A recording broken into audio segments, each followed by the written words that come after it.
Bon, bienvenue à ce dernier aide-mémoire du périple. Peut-être que tu n'as écouté plus qu'un, peut-être que même une vingtaine, et tu te dis, moi, j'ai hâte de finir.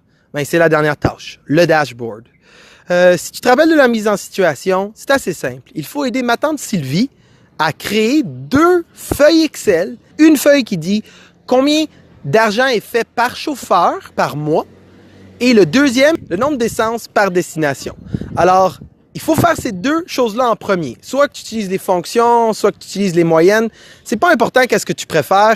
L'important, c'est que tu en choisisses un. Une fois que tu as fait tes deux feuilles, il faut rajouter une feuille informative. Le but de cette feuille informative, c'est de produire une navigation. Ça veut dire quelque chose qui te permettrait de naviguer le document sans utiliser les feuilles en bas, grâce aux hyperliens.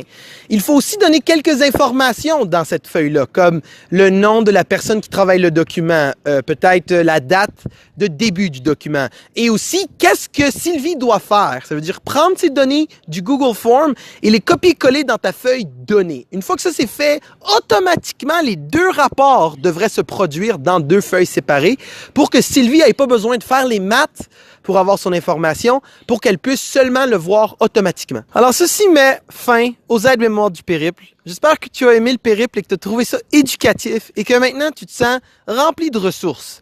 Cette dernière tâche est supposée te différencier entre un utilisateur simple d'Excel et un développeur Excel. Quelqu'un qui est en mesure de produire quelque chose pour quelqu'un d'autre, pas seulement pour soi.